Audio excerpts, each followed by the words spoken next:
Good evening. Richard Boadu is back at Asante Kotoko after months without a club. He is 28. A teenage carer in Britain says she cannot do what her friends do. In the 1600s, a Chinese scholar spent years mapping everything he thought worth knowing. People keep trying to get things down before time runs out. Asante Kotoko have signed a new midfielder. Richard Boadu has joined the Ghana Premier League club on a deal that runs until the summer of 2028. The 28-year-old completed his move on the 25th of August. He had been without a club. Boadu is a central midfielder who has played for Kotoko before. This marks his return to the side. He's a Ghana international. The contract ties him to the club for just under 2 years. Ghana Soccernet reported this. Israel's defense minister has entered Syrian territory in the southwest of the country. Israel Katz made the entry illegally, according to Qatar's foreign ministry. The ministry issued a statement strongly condemning the move. It called the entry a transgression of international borders.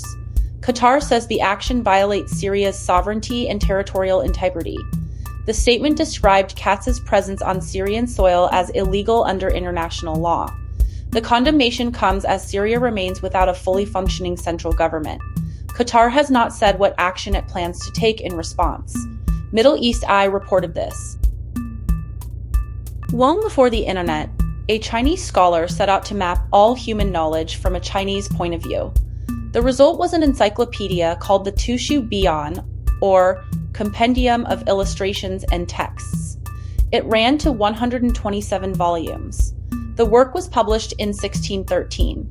A Neo-Confucian scholar named Zhang Huam compiled it, drawing on more than 200 printed sources over several decades. It documented the concepts of heaven, earth, and humanity. His goal was to gather all the illustrations and texts from the Chinese tradition into one place.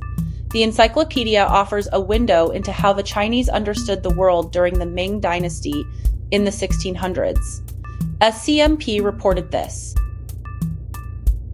The next tropical storm to form in the Atlantic will be called Dolly. That follows the standard naming system used for these weather events. The name has no connection to the recent death of Dolly Parton. Storm names are chosen by the World Meteorological Organization using lists that were drawn up years in advance. The same lists are used again every 6 years. The timing is simply coincidence. The organization works through the alphabet as each new storm develops during the season. Euronews reported this. A political newcomer has won a special Republican primary runoff in South Carolina.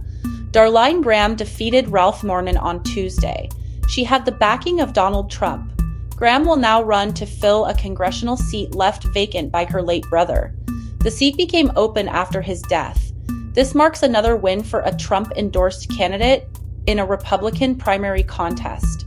Norman is already a sitting congressman, but Graham managed to beat him despite having no previous political experience. The victory puts Graham one step closer to joining Congress, though she still faces the general election ahead. Independent reported this. Darline Graham has won the South Carolina runoff. She had Trump's backing and no political record.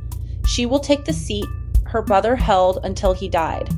That is one succession. Here is another kind. The Antisemitism Royal Commission in Australia finishes its hearings today. Commissioner Virginia Bell asked for a short extension to avoid what she called distraction. The request suggests the final report is close. The Royal Commission into Antisemitism will hold its final hearings today. Commissioner Virginia Bell is presiding over the conclusion of what has been a mammoth series of hearings. There's now a push for a short extension to the Commission's timeline. The reason given is to avoid what's being called a distraction. No details have been provided about what that distraction might be or who is seeking the extension. The Commission has been examining anti-Semitism across Australia. Today marks the end of the formal hearing process. Commissioner Bell will then prepare her findings and recommendations for government. ABC Australia reported this. A severe drought is gripping parts of Papua New Guinea.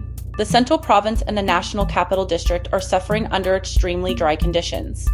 The prolonged lack of rain is being caused by the El Niño weather phase. Central Province is bearing the worst of it. The region has become tinder-dry. That raises the risk of bushfires and threatens water supplies for communities across the affected areas.